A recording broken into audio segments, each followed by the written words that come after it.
It's the Fellowship of the Geek Show, a weekly podcast about comics, the comic book industry, and other geek pop culture. Music courtesy of Manny the Martyr. And now, on with the show!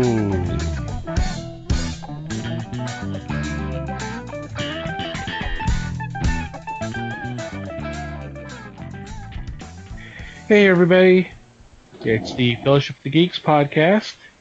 My name is Thomas Chick, and joining me for this episode is Mike Marlowe. Hey gang. Les Webster. Hello all. And Liz Newman. Hello everybody. How are you guys doing? Yay. And the crowd goes wild.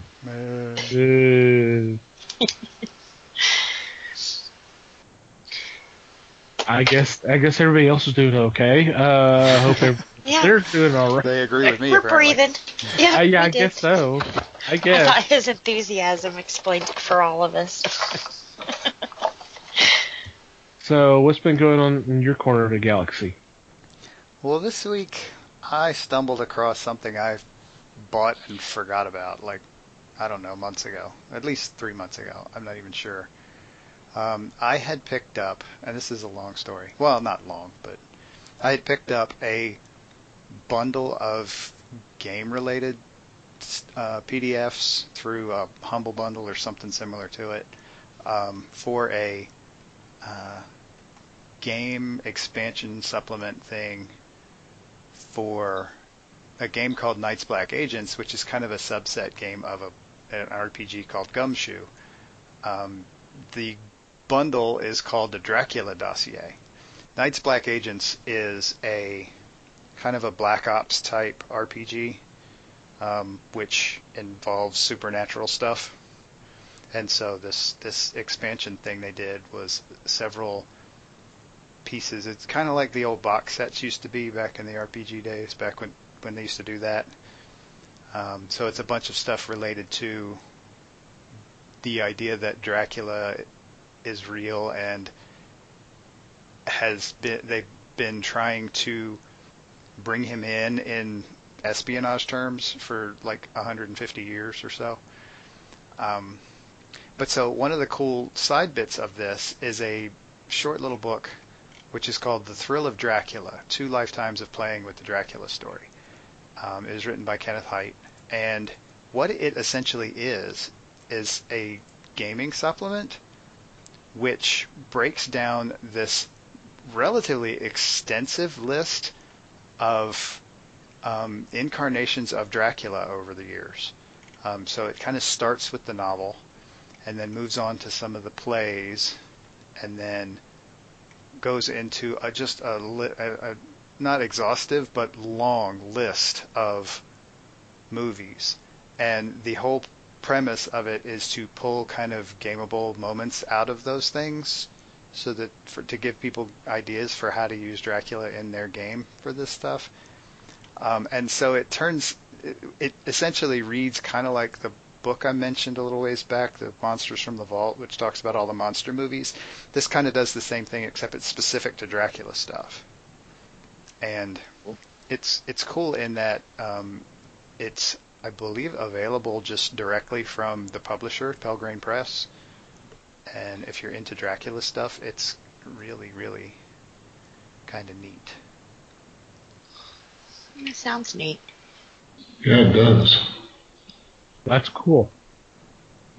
Like I said, I had downloaded this thing months ago and just sort of stuck it on my hard drive and forgot about it until last week. And I stumbled across it and I was like, oh crap, I want to read this. And so I started reading it.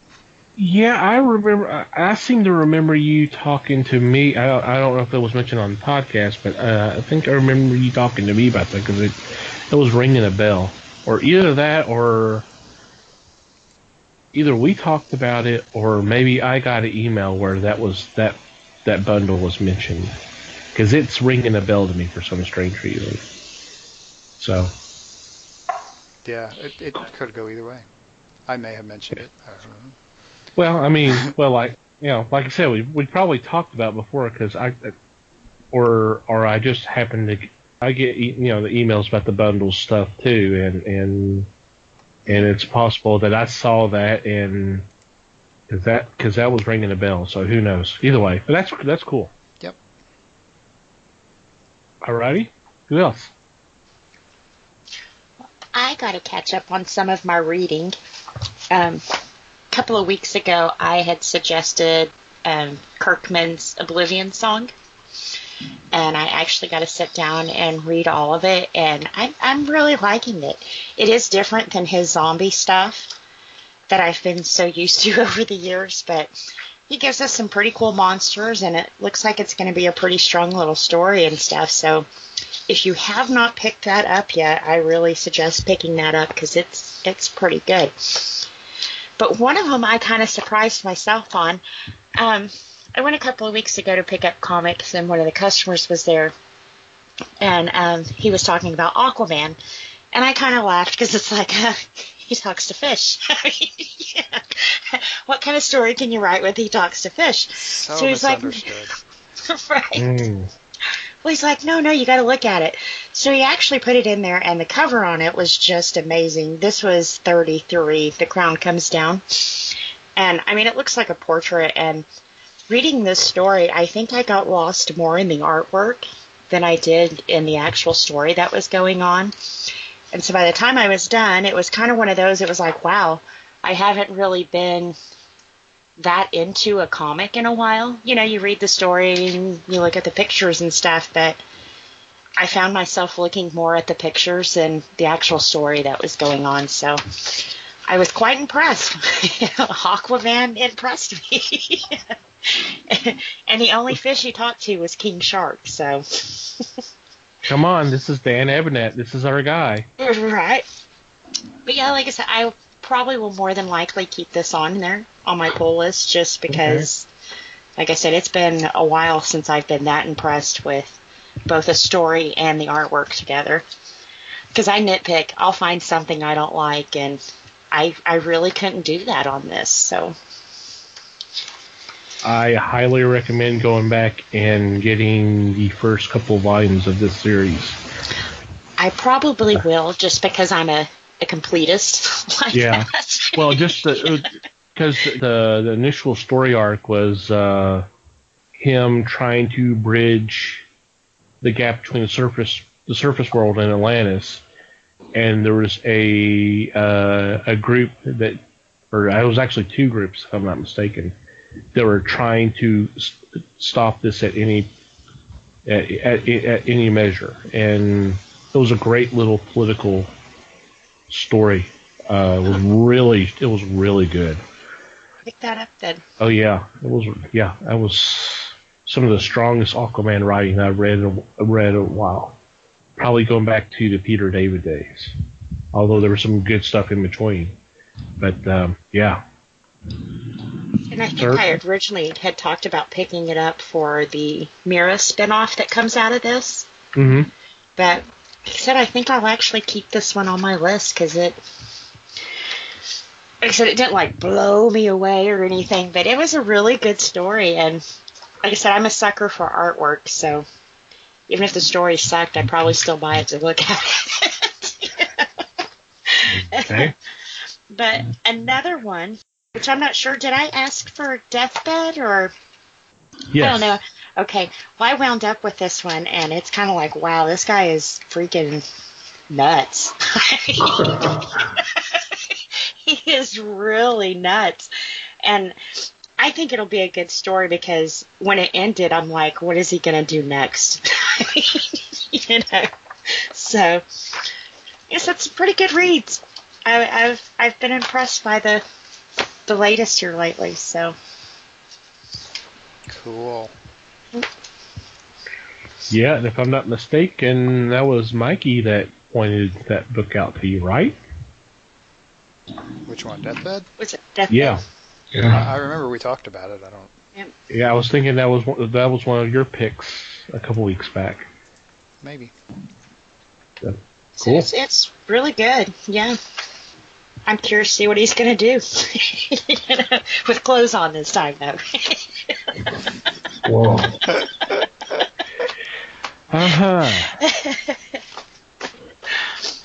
It's like, is this a TMI moment, or? It's like Shirtless Bear Fighter all over again. Yeah. Well, it kind of surprised me when it happened in the comic book too. That there is some nudity. But when it happens, it's hilarious. So it's not like uncomfortable nudity.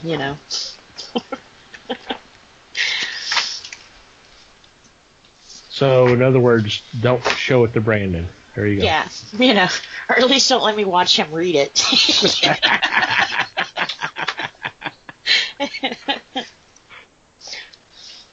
Alrighty, Les? I didn't do much of anything. Sorry, the bag was empty, so can't really comment this time. But thanks for playing. Yeah, it happens. Thank you. Well, for me, I had picked up a book that I've scanned through a little bit. I haven't actually sat down and read it in any great detail. It's a book by Sean Howe. It's called Marvel Comics: The Untold Story. This was pointed out to me via an article. A few weeks back, we did a show where we were talking about the future. I think it went into basically the future of Marvel, and where we had talked about just a scenario of them possibly licensing out the characters to another publisher. Well, for some strange reason, I had done a internet search about licensing and that kind of stuff, and I stumbled onto several blogs or news sites that mentioned this book. And apparently, back in the early 80s, Warner Brothers, or Warner Publishing, had actually approached Marvel about licensing Superman, Batman, Justice League, Green Lantern, Legion of Superheroes, because the thing was the toy lines and all the other stuff were really doing well, but the sales for the comics were not. So they were looking at trying to do something different. And they actually approached Marvel about doing this. And there was actually, now how deep they were, I don't know, because it doesn't really go into that kind of detail, but there were some negotiations, but they were cut off due to Marvel's attentions getting diverted to a lawsuit from the publisher First Comics, dealing with a printing service, and it was an antitrust lawsuit. So that's basically how it stopped. And I was like, I read about this in these articles. I'm like, oh man, I would love to read more about this, because I did not know that this was actually a possibility. So I got the book, and I checked back in the index and all that, and and I've located the chapters and the pages this was referred to, and unfortunately, that's about the same amount of information in the book. But I've scanned around, and there's been some really other interesting information. So I'm actually gonna sit down and read this. It sounds like it's told through interviews from the creators and executives and all that were there. I mean, from the get-go. So, and this came out in 2012. So there's actually references to the early age of the Marvel Cinematic Universe. So it does look like it's a really good read, and I'm kind of excited to unearth more stories like that. Yeah, that's interesting. It is. So I think I'd like to find that too. It was funny because one of the sites had mentioned, and I don't know if it was mentioned in the book, but it talked about approaching that Jim Shooter approached John, or somehow John Byrne got involved and had his own designs on what to do about Superman, and then this thing fell through, And then a couple years later, he left Marvel to DC, and he does basically what he wanted to do. And here we are 30 some odd years later, basically saying the same thing happened again, just not John Byrne, it's Brian Michael Bendis. Right down to even a weekly miniseries called Man of Steel. So, who says history doesn't repeat itself? Alrighty. Before we get into this week's topic, I want to take a couple of moments to thank our sponsors. You find folks at Things from Another World for being a sponsor of the Fellowship of the Geeks. Right now, they're just running their evergreen deals, which are still pretty impressive, which include massive 40% off comics, statues, toys, and merchandise, 30% off select pre-order manga titles, and 50% off Nick and Dent comics. If you want to go to our website, that's www.thefellowshipofthegeeks.net, and go to our sponsors page. You'll see more information about these deals. And who knows, there may be some new deals come down since our recording. There will be links there that'll take you to their website and let them know that we sent you their way. And just go have some fun. You can take advantage of these deals that they're running. Okay. It is that time again. Our quarterly look at Kickstarter, and we do crowdsourcing websites, but it's usually just Kickstarter, but there's other ones out there. But kind of want to take a look at some of the campaigns that are being run right now, and just pick some of the ones that kind of piqued our interest that we figured we might let y'all know about, and hopefully y'all would sponsor as well as we do. So, who would like to go first? I can go first. Oh, okay. Okay, so my first one is entitled The North Star, The Emancipation of Frederick Douglass. This is going to be a series of graphic novels, obviously based, well, I guess it's not necessarily obvious, but based on the life and times of Frederick Douglass. This is actually written by a PhD, and so, or at least co-written by a guy with a PhD, and so obviously there's some real history going on here, and so it just seems like one of those things that honestly would make a really good comic and a really interesting comic. I mean, is it a superhero comic? No, it's a more historically based comic, and I mean, I'm just geek enough to go for something like that anyway. So this is volume 1 that's on here right now. There are like 3 weeks left, give or take, and it is halfway towards the goal already. So that's pretty good. And for a full digital copy of the first book, you can get it for $10, which honestly, for a digital copy of a normal size graphic novel or trade, is pretty darn good. So, and it looks like it is, the estimated delivery is pretty quick. So my guess is most of the work's done. And honestly, the art that's listed here looks pretty darn good. So definitely worth checking out. Cool. That would be an interesting subject to find out about. Mm-hmm. Yep. I saw this one. I'm like, oh, the Mikey's going to be all over this one. Wow, I'm getting predictable in my old age, I guess. Well, Frederick Douglass. So I'm like, okay, history. That's kind of your gig, and that's fine. That's cool. So yep, it does sound real cool. I'll go ahead and go. And for my first one, it is first issue of a series called The Resurrected. And this is a story about, it takes place in, somewhere in the future, where a corporation has developed a serum that can actually bring the dead back to life. And quickly realizes that this is not a good thing, so they take the serum off the market.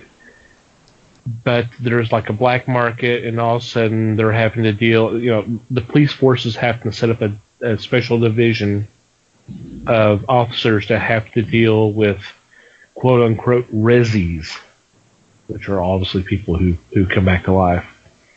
And this particular story is dealing with a particular an officer who's having to deal with a death of one of these resurrected people. And the art looks really cool. The premise sounds really interesting.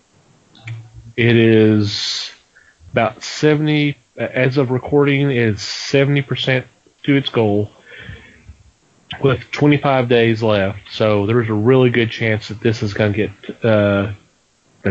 get fully backed. This one's awesome. What was it called again? The Resurrected. Oh, okay. Cool. It does sound pretty darn good. It's definitely different, which is nice. It doesn't, I mean, The Resurrected, you're talking, some people may think, okay, zombies. I don't think that's the way this is going. It just happens to be people who come back to life because of this serum. So it's not so much a zombie as it's just, yeah, I dug it when I read about it. I was like, oh, that's an intriguing idea. I like that. Neat. Yeah. Yep. Okay. I got one. Alrighty. Or 2 or 3. My first one is called Under New Management. It was originally a webcomic, and it launched in 2005 as a comic strip. And then he relaunched the comic in 2016 as an online graphic novel. So this will collect the first 2 years of his relaunch.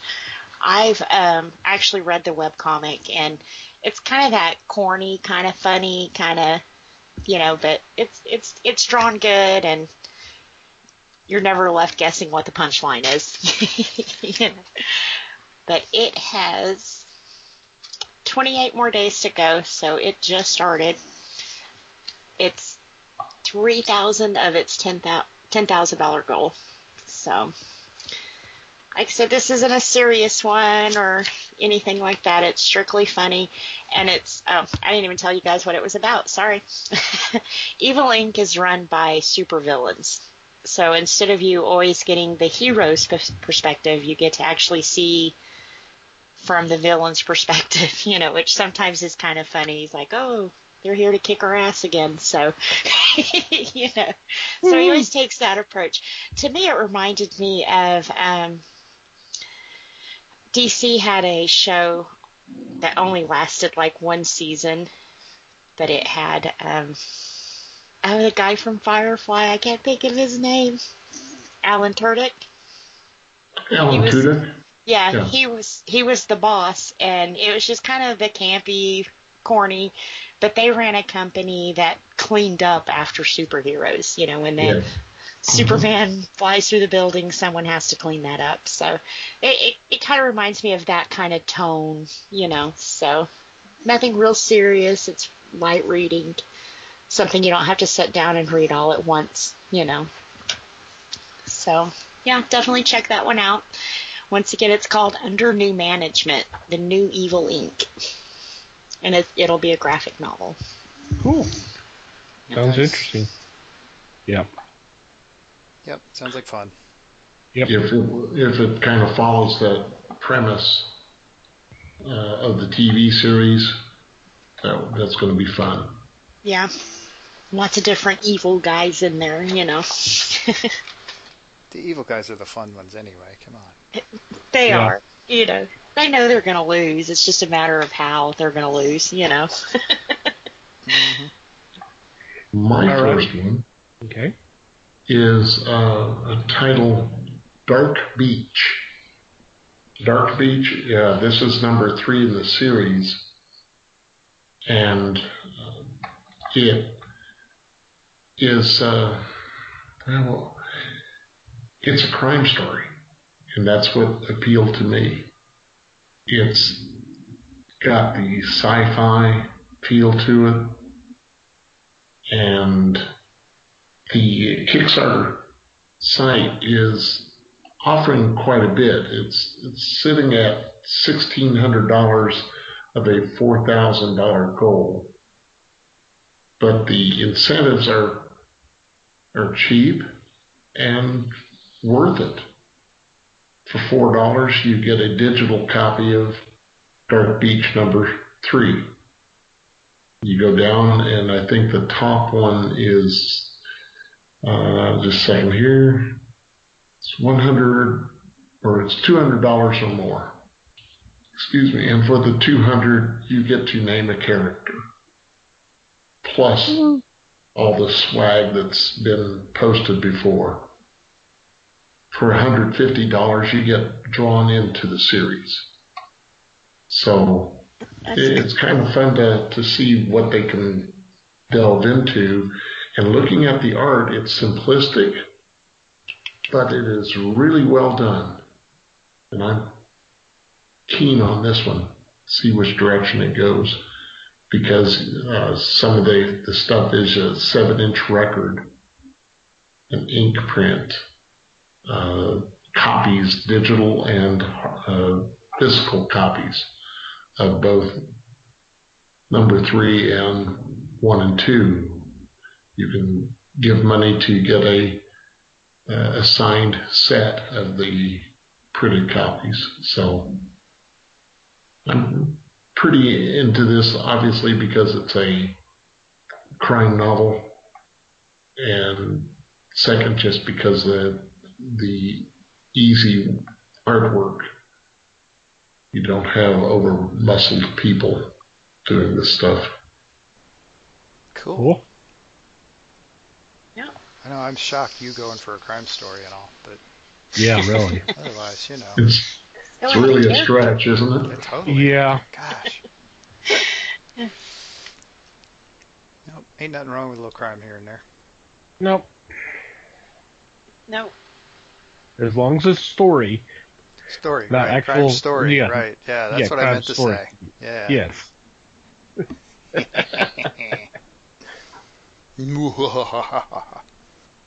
Alrighty then. I guess you're up again, Mikey. That makes me next. Okie dokie. My second one is entitled The Rift Effect. And this is an interesting little kind of steampunk monster hunter type story. We have a group of kind of Victorian age people with varying skills, and they are finding kind of dimensional rifts which monsters are coming through, and so they're going out and finding these rifts and fighting off the monsters and shoving them back through the rifts and closing the rifts, and this is kind of what they do. This is their hobby. And this is a book for which the art looks really nice. And obviously that is an interesting story for my money anyway, because who doesn't love a little steampunk monster fighting? Right. Be a really interesting warm up to the new Pacific Rim movie that's coming out soon, right? So there you go. There you go. I'm trying to see if I'm not seeing how many pages this book is, but it's got a couple of weeks left, like 2.5 weeks left. And it's actually not very close to making its goal. It's a pretty ambitious goal though. So, and this one is a first time campaigner. So this is one that might have to fall off and then come back in a more conservative package, but still, it's worth taking a look at. There's some cool stuff. Like I said, the art Sounds looks like really it. nice. Yeah. Cool. I do like the sound of that one, too. You guys are going to make me open my pocketbook, aren't you? We tend to do that, don't we? Yeah. It's payback-less. As a group, as a group, we are bad about that to each other. That's for sure. True. Well, hopefully we're making our audience interested enough. Go, hey, we'll open up our wallets and help. Yeah, because I mean, these are all good causes. You know, these are all. There's some really cool indie comics happening here, and that's kind of the whole deal. It's kind of what we're here for. Mm-hmm. Alrighty, I guess I'm up again, and my next choice is Meraki, Meraki, or Meraki. Sure, I'm butchering that. And this is the second issue, and this is a kind of a space fantasy with Greek gods, and the lead character is gay, and this I've had a chance to read the first issue, this is one of the things that kind of intrigued me because they make the first issue available. If you're on the fence, if you start reading the information about this series and you're still on the fence, you can download the first issue for free and decide whether or not you want to back this. I think that's a really cool idea. They are 3,300. They've collected 3,300 of an $8,000 goal with, as a recording date, 24 days to go. So they still have a little over 3 weeks. The art is beautiful. Not only the covers, but the interiors look really good too. But this kind of intrigued me. I've had a chance to look at the first issue, but not read it yet, and it looks fabulous. This is a good one. That does sound good. Cool. Yeah, got a little sci-fi in here now too with all this other stuff. Mm-hmm. We're spreading it out good this time. Yeah, we're doing a pretty good job. All right. My number 2. I kind of surprised myself on this one. It's called Neanderthal Rising. Now, somebody called me out on my due date, so while I was checking those out. That was not a call out. That was just a reminder. It's just a reminder. Whoever did that. I'm kidding. Oh, yeah. But, not the guy who jumped in immediately and got defensive. No, could it be? I don't know. But the artwork on this one caught my eye, and it was kind of, I normally don't read a lot of Neanderthal stories, but from the sounds, the way they describe this, there's DNA that's carried by the modern humans that have the Neanderthal in them. So 2 people got together, and it was like really strong in these 2 people, and they made a baby. The DNA, it was strong in them. And he's like a little Neanderthal guy. Oh, what caught my attention is they've got like their backs to us, and they've got the arms of a kid, but he's got like these massive muscles. I was like, whoa, what's wrong with that kid? So that's what got me to reading it. But once you find out he's a Neanderthal, you start looking at the artwork. They give you a silent preview, and it looks like it's an interesting concept because I think they finally figure out that this kid's different. I mean, I guess him being buff kind of gave it away, but at one point I think they showed us a flash of Zeus, and everybody's going to come after this little boy because he's kind of like an anomaly. Not too many of them come along. So, like I said, artwork is what caught me on this one. It's kind of a neat concept, 2 people make this super being, but this story was already put together. They only wanted to be back to print the story, and so it was a $58 goal, which they already raised. It's still got 10 days to go, so a little less time. So if you wanted to jump in on this when we air, if not, you missed the train. But real low bidding, I guess backing is the proper term on that. $3 you get a copy of it, the PDF. For $5 you get the paperback and the PDF. So, Dang. I mean, it's real, yeah. So it's should be a neat little story. Like I said, if nothing else, the artwork just looks incredible. It's real smooth and bright and speaks to my ADD, you know. Bright and colorful and shiny. Yep, it's shiny. Is it done as a comedy? No, it seems like it's a real serious story. In the silent part of it, it shows like they've tried to kill his parents, everything else to get this kid. And then they go on the run.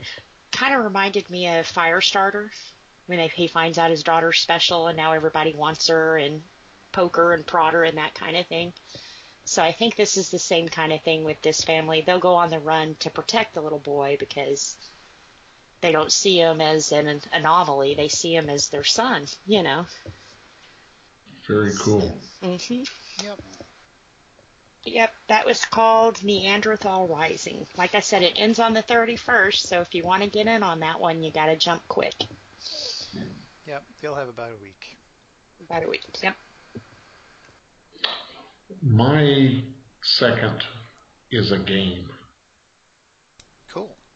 Thomas and I found out about this by a friend that came into the shop and was talking about this site, and I was blown away.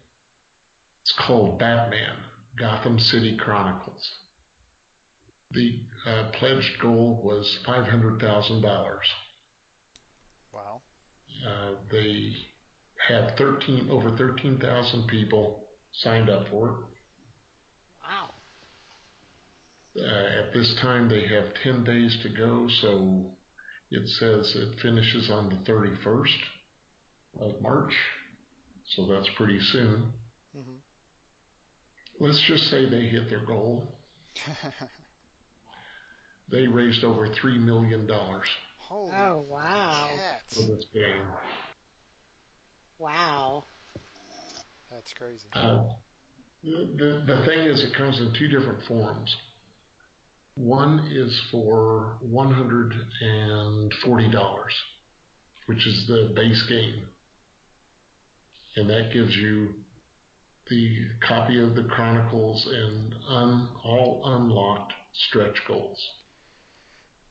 Since they've hit their goal, most everything has been unlocked now. But this is a Kickstarter exclusive and will not be sold in stores. Now, is this a board game? It's a board game. Okay, cool. Wow. Involving pieces, figures, dice, cards, all sorts of stuff. Now, the one that I'm begging the Office of the Exchequer for is the $320 pledge, which what they call is the all-in pledge, which means you get a shirtload of stuff here. You get the core, the main game.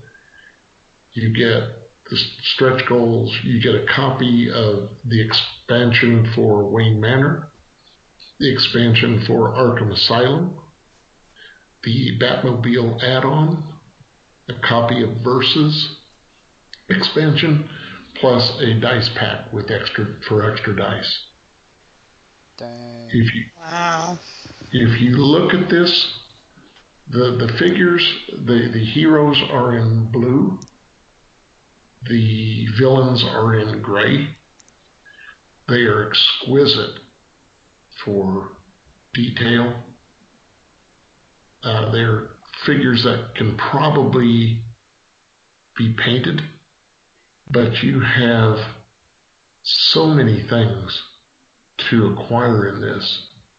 And of course you have different versions of Batman, Robin, Batgirl, but you have things like the Joker Clayface. You have the Scarecrow, Man-Bat, just things all over the place. They are just so cool to see. And like I said, that's where I want to go is this little gem, because this is amazing.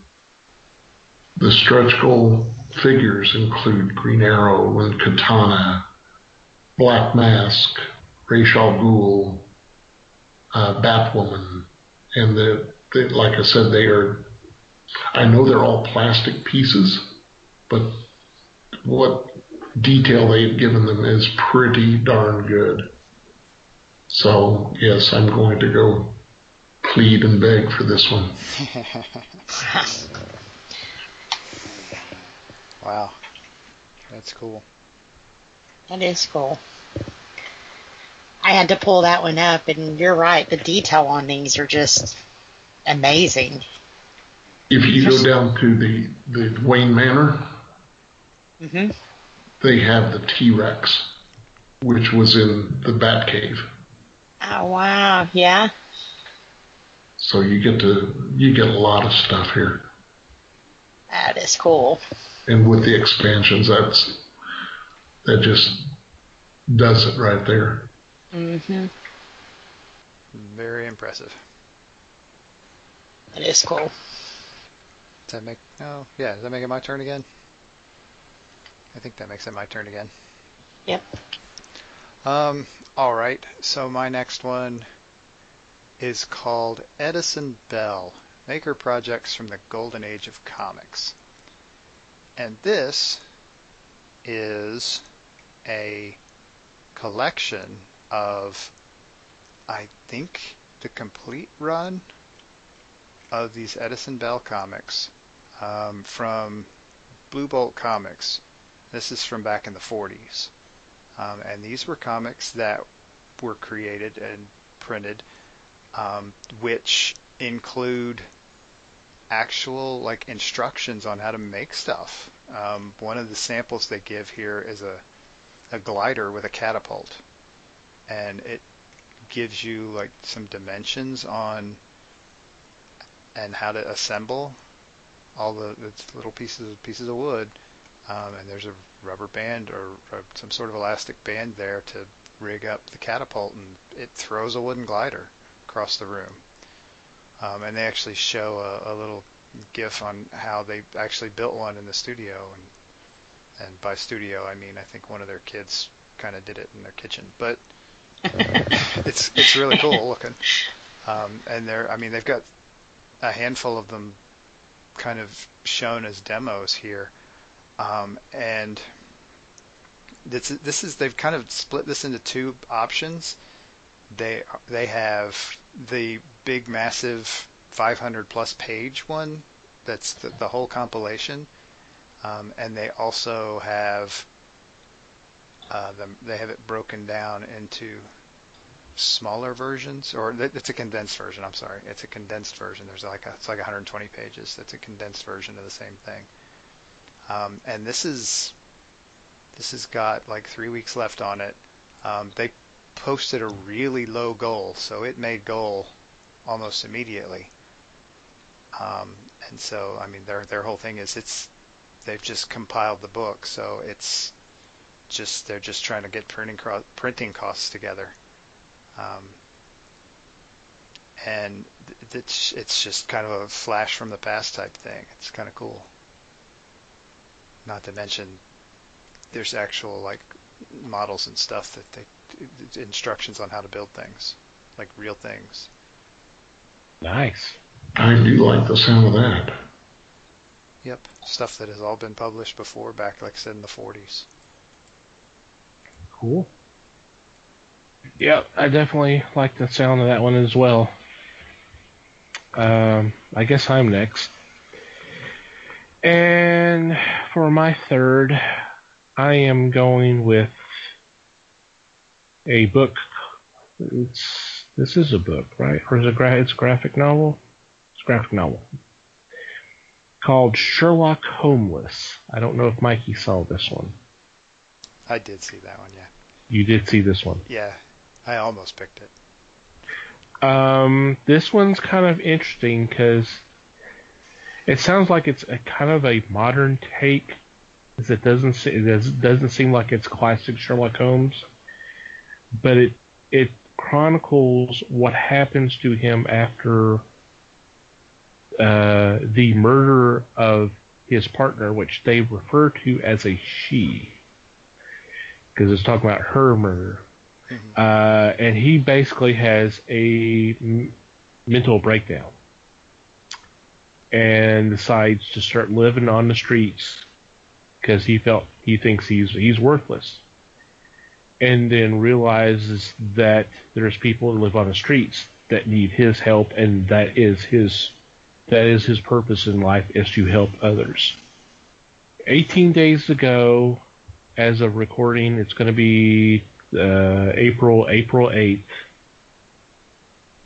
and we are $230 of a $2,500 goal, so we're not 10% in, but this one's I like the premise of this one. The art looks pretty good. Like I said, I like the premise. It could be a really cool story. It would be interesting to see where it goes with this. That is pretty cool. Yep. That was very intriguing. Yep, it almost made my list. That was a real close call. I thought it looked really cool too. Hey, I did good. Woo! Yep. Good job. You get a cookie. Yay! Alrighty, Liz. Alright. This is my last one I found, and I saved my best one for last. This is going to bring, I know I'm going to butcher his last name, Palomito, and Craig Whedon together, and it's called Killing Time in America. It's going to be a hardcover graphic novel. It just launched yesterday, or for you guys on Sunday a couple of days ago. So, out of a $38,000 goal, they're at $26,000. So, 24 more days to go. It will definitely get backed on this one. If you go in and pledge on the $60 backing level, you will get a Amanda Connor cover, which is very adult and beautiful. They've just showed us the pencil cover of it, and I'm excited. I really want to get that one. The story is going to be about European killers posing as a vacationing family coming to the United States to film their killing spree. So, like I said, it's definitely not one for kids. It's going to be graphic violence and sexuality. So it's going to be for adults only. But, of course, the artwork is amazing. It sounds like it's going to be a very strong story. Like I said, Amanda Connor. You can't pass that one up. And actually, if you think about it, for $60, you get the book, the limited edition Amanda Connor cover, signed by her. Yeah. It's also going to be signed by Greg Whedon and Jimmy Palmiotti. So, like I said, definitely check this one out. I have a feeling it's going to probably triple its asking right now, because a lot of good names together there. Mm-hmm. And I stole this from everyone, so. Pretty much, yes. Pretty much. So I hope I described it good. It's on my list. Yep. Well, I mean, it's been out literally 48 hours, and it's almost made goal. Mm-hmm. Yeah, it's like 2/3 of the way there. Yeah. In a day and a half, basically. Yeah. Yep. So, yeah. It's impressive. It is. Yep. And these folks have done Kickstarters before. Oh, Jimmy Palmiotti is an expert at this. It's just whatever. Every time he comes out, it's automatic. Mm-hmm. Well, it's also high quality stuff. So. True. Yeah, and that's That helps. Yeah. Yes. When you put out good product, then yeah. And he does. He does. Yep. I don't think I've read too much by him I don't like. So. Absolutely. All right, Les? Sorry to say I am done. Okay. No, that's I'm fine. exhausted from the Gotham City game. So Yeah, that was a good one. He got squirreled on that one. I was so excited when I saw this that, yeah, I was done. He spent the rest of his research time in there begging the missus to let him buy it. That's about right. Yeah. Well, thanks for telling everyone. You hinted at it pretty hard, man. Come on. That's true. Mikey, you have any more? Let's see. I've got one I could throw in real quick. This one is called The Common Good, and it bills itself as a satiric cyberpunk comic. And the story is obviously near future cyberpunk type situation.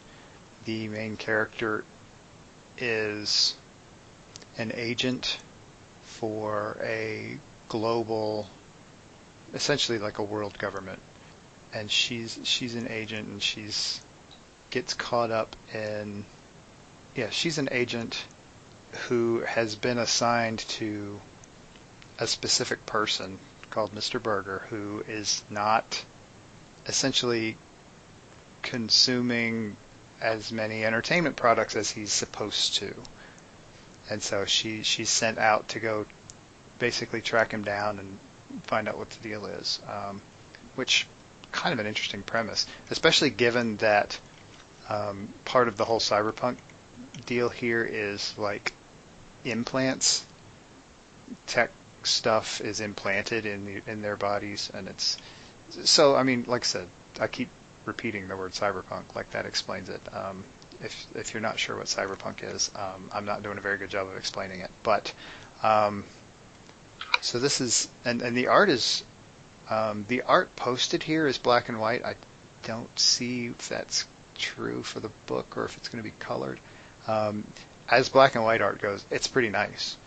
And this has got three-ish weeks left to go, and it's only about a third filled at this point.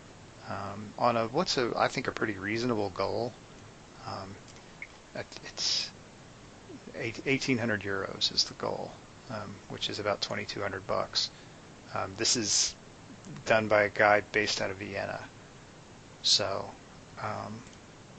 this issue is 24 pages. So basically for $5 you can get a digital copy of this. Cool. The physical copy is only about $6. So, Not bad. definitely some cool sci-fi stuff here to check out. Awesome. Very cool. All right. Well, I have one as well, and this will probably be the last for this quarter. And my final pick is Guardian City Saint, the source book.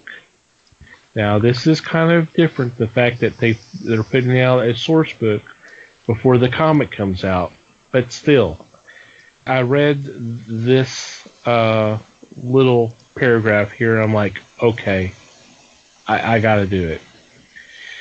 And this paragraph goes like this. If I had to pitch the Guardian City Saint in 30 seconds or less, it would be something like this. Imagine if Batman and the Joker stories unraveled at the same time, and their goal of saving the people of Gotham City was the same, but they approached it in two completely different ways.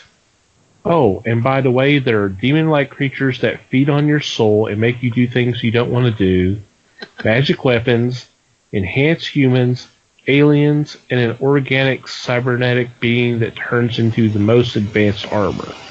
Yeah, that about sums it up. As a recording, it has 20 days to go.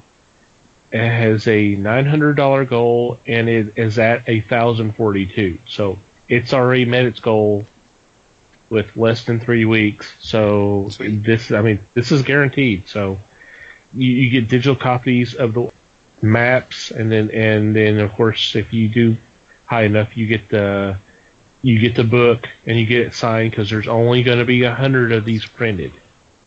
So these are going to be extremely limited.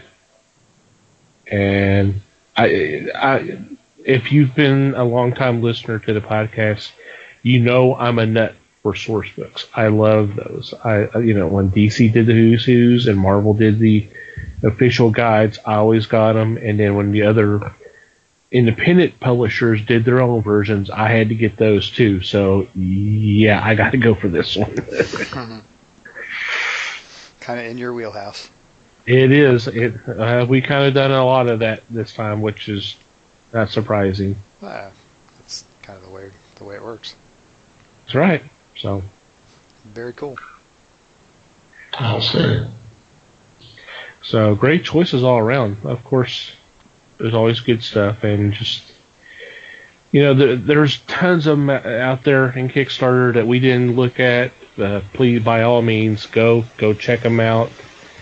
Not only comics and games, but there's also film projects and that kind of stuff.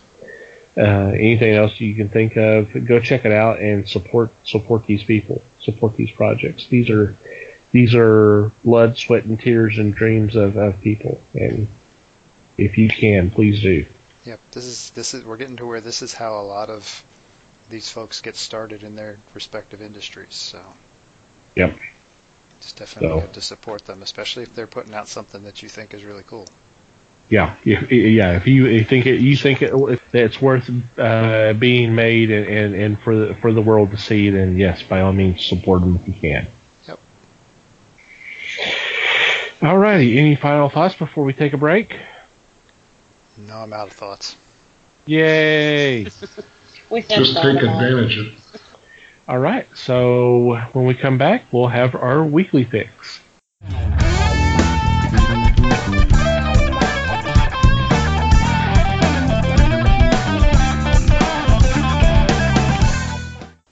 And we're back. It is time for our weekly picks, and leading off is Les. My first pick is from Studio Farland, and it is Farland the Goblin. This is number 6 in the series. And obviously, Farland is what? Oh, he's a goblin. Go figure. And he travels. That's the whole series of the books, is his travels, similar to what Jeff Smith did with Bone. But this is a extremely inexpensive book at $5. It is done by Pug Grimble, and I've seen some of this stuff before, and I'm kicking myself now for not going ahead and reading the whole series. But Fairlane instead. Fairlane travels to the Winglands, and it's a flying place that everybody has wings. Everything from butterfly wings to fairy wings to grasshopper wings. So it's an all ages, and the artwork that I've seen is really, really good. So I do recommend this book. Cool. Interesting. It is. Alrighty. Liz, you're up next. All right. My first pick is coming from Black Mask Studios. It's called Breathless. They say this would be Buffy the Vampire Slayer if the villains was Big Pharma. So, should be interesting. She works with creatures that they use for like scientific testing and that kind of thing, supernatural creatures. And accidentally, she finds a cure for asthma, which of course we all know there's more money in the symptoms than there is the cure. So Big Pharma is coming after her to kind of put an end to this because, of course, they don't want it out there. So she finds a group of unlucky companions, and they're out to get this cure into the right hands and out of the hands of Big Pharma. So kind of a healthcare story that kind of fits the both real world and the supernatural world. So, where Big Pharma is always the monster. So, like I said, this will be the first one. It's called Breathless, coming out of Black Mask Studios. Cool. Neat. Black Mask puts out some interesting, intriguing, not your everyday comics, that's for sure. Thank you. That's where I was about to go. So, cool. Yep. Hey, and you're up next, Mike. Oh, cool. Well, I have an image book. Oh, wow, I have kind of a lot of image books. But anyway, I know. This is an It'd be weird if you didn't. Sometimes it's weird, but yeah, not always. Anyway, I'm going with /Resurrection number 6. This is the end of the first arc. Hopefully there will be more, because this is actually proven to be a pretty cool story. So if you have not been reading this book, you really kind of should, because there's lots of fun adventure and a little bit potty mouth and some very tight outfits and a lot of beating the crap out of zombies. So yeah, and also the idea of Cassie being a camp counselor. And if you're at all familiar with this character, you'll be like, what? Mm-hmm. Trust me, it's hilarious. This has been a really fun book for the action adventure as well as for the comedy. So this is, like I said, this is the end of the first arc. So check it out. Yep, definitely. Awesome. Okay, I am next, and for my first pick, I turn to Alternate Comics. It is a new book called Tinseltown, written by David Lucarelli. I'm sure I butchered that. I'm sorry. With art by Henry Panazio. I'm sure I butchered that. This tells the story of the first female police officer in Hollywood, and this takes place in 1915. And the officer's name is Abigail Moore, and it talks about the story's going to kind of what she experienced. And from what I had seen about this through some social media and some other things, that this is actually the story is kind of based off his mom, who's a police officer. So I'm definitely intrigued about this, and it's her friends from Alterna. So, it's going to be on newsprint quality paper and $1.50, and it's worth more than that. It's going to be a really good story. So sounds cool to me, man. Yes. How long is the series? I do not know. It did not say, but I would say about 3 or 4 issues. Sounds pretty typical. Yeah, that's about typical for the others. So, but they do put a good story in there. Mm-hmm. Les, you're up again. My second choice is Rough Riders, Ride or Die, number 2. This is by Aftershock Comics. Adam Glass and Pat Olaf are the creators. This is the 3rd volume in this title of Rough Riders, and each one gets more intriguing because they bring in more characters. And this is similar to the League of Extraordinary Gentlemen. The main difference is these are actual people, unlike the League, which is fictitious characters. And in this one, volume 3, they bring in H.P. Lovecraft to be part of the team. So you know that all hell is going to break loose on this one. Literally, yeah. Interesting. Yep. Bum ba bum. So yeah, if you get a chance, go pick up the previous sets in trade form, or if you can find the individual issues, do that. Rough Riders is a good read, and you've got everything from intrigue to, well, obviously we're going to have monsters of some sort. You'd think, wouldn't you? Yep, With Lovecraft. I would think so. Hope to spit in your mess kit. Well, that really won't be necessary, but okay. Alrighty. Liz, you're up again. My second pick is actually the second issue of Hit Girl out of Image Comics. Of course, this is Mark Millar doing this, and I read the first one this weekend, and it's going to shape out to be a pretty good little series.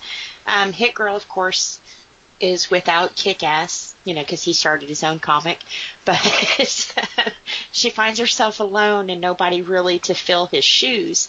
So she finds a murder-for-hire guy and kind of suicide squads him, puts a bomb on him and says, "You're going to help me and we're going to kill all the gangs in Colombia." So second issue should be really violent, very Hit Girl. So second one out of Image. It's a really good little series there. Hit Girl? Violent? I don't know what you're talking about. Right? Yeah, that surprises me. Crazy talk. Especially for a 12-year-old, Crazy talk. Cool. Alrighty. Mikey, you're up again. Okay. So for my other Image book, I can't help it. I didn't say anything. I like their books. They have some good titles, yeah. They do. And I didn't realize until just now that I was doing this, but for the second week in a row, I've got 2 last issue of the Ark books. This you one, like doing that. It's a bad habit. I got to break it somehow. Jeez. But yes, this is Black Magic number 11. This is the end of the second arc. And if nothing else, and there's plenty else going for it, but if it didn't have anything else, the art in this book is just phenomenal. It is just amazing. It is primarily black and white, and Nicholas Scott just knocks it out of the park every issue, and it's just mind-blowing to me. And on top of that, there's a really cool story about cops and witches and witch hunters and all of that stuff going on. But yeah, it's just a really, really cool book. Yeah, no doubt about that. Cool. Woohoo! Alrighty, I am up next, and for my second choice, it is a collection from DC Comics, and this is Hawk and Dove, The Silver Age. And this collects their short run series 1 through 6, Showcase number 75, and Teen Titans number 21. This is all the 60s run, and the stories were written by Steve Skates, Gil Kane, Neil Adams, with art by Ditko, Kane, Adams, Nick Cardy, Wally Wood, and the list goes on and on. Really stoked about seeing this collection come out. I think Hawk and Dove are underrated characters, and they are little. If you're not familiar with them, first of all, you need to go see the Justice League animated series, or at least Justice League Unlimited. They're on there, but they are literally Hawk and Dove. Don Hall is Dove, who wanted to do things more peacefully, where Hank was the more aggressive and speak with your fist first, that kind of thing. And it was a nice. I mean, it was some nice stuff, and of course, at the time, we're talking '60s, so that kind of stuff was kind of going on in the real world too. So, and of course, a nice cover by Mike Cho. So, sweet. Another good choice. Alrighty. Any special shout-outs or mentions this week? Or honorable mention, for example? Oh, yeah, well, I guess we need an honorable mention, too. Yeah, I keep forgetting that. Every so often you forget it. But anyway, the honorable mention this week is actually an IDW book. See, I can pick not Image books. And I saw this coming up, and I absolutely had to call it out. I mean, there's just no way, because I really enjoyed the movie, and this is actually a prequel to the movie. This is called Bubba Hotep and the Cosmic Bloodsuckers. This is issue number 1. Doesn't say how many issues is in this series, but this is a prequel to the movie, and it stars Elvis, obviously, just like the movie did, and I just couldn't help. I just had to. I just got to see what they're gonna do with this. I got to see how this is gonna work, because the movie was a lot of fun. This description of this book calls it a cult classic film. It's one of those movies that I wish more people would see. But it is admittedly such a weird title, and I wish Bruce Campbell had more pull other than as a B movie actor, but he does a really good job in it, in the movie. Ozzie Davis does a fantastic job in the movie. It's a really fun movie, and so I'm really kind of excited about seeing this comics prequel to it. Good choice. This may be their answer to the long delay they've had for doing a second movie. So, yeah, I'm looking forward to this one. Mm-hmm. Alrighty. So now, any special mentions or shout-outs this week? Nothing springs to mind. No. I just want to remind everyone again that March is MS Awareness Month. Yep. Good point. Cool. Yep, for my buddy. Okay. Yep. Sweet. Yep, he'll beat it. He's my Superman. Okay, so we'll go on to our regular shout-outs. First off, I want to thank Manny the Martyr for providing us the music for our podcast. You should really go check them out. We'll have a link in the show notes. Also, I want to thank the fine men and women who make up Brethren known as Potter & Family on Twitter for spreading the word of the fellowship. We appreciate you doing that. You should definitely go check them out. All you got to do is go to Twitter and do a search, #Potter & Family. That's all one word. And you will find tons and tons of different podcasts.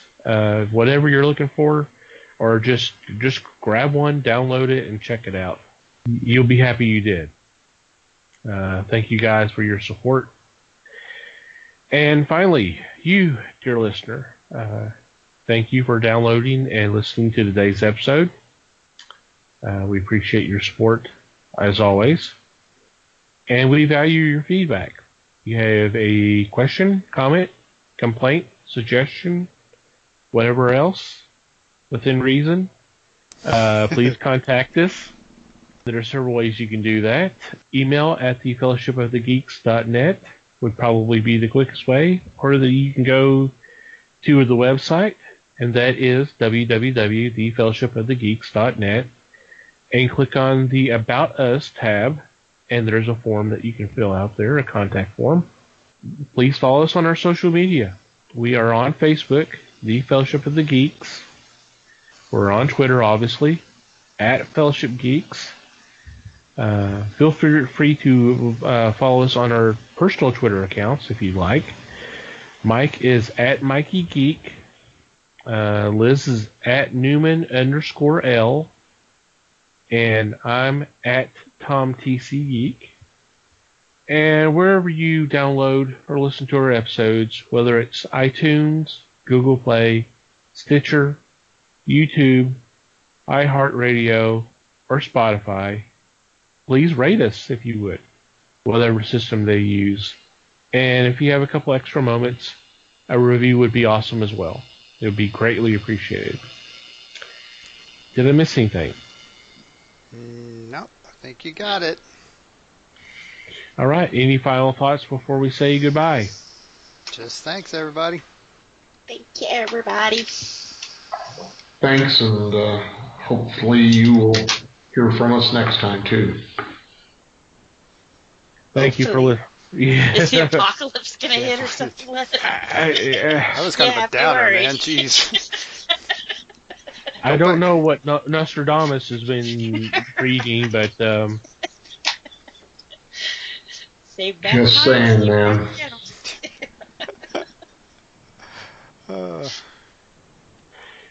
Anyway, on that note, thank you once again. There's an F flat, wasn't it? F that? Yeah, I think so. Wow. Okay. With that, we say you have a good week. Hopefully we'll hear from you next week. Unless something happens that Les has already preordained that will happen. And until next time, read more comics and support your local stores.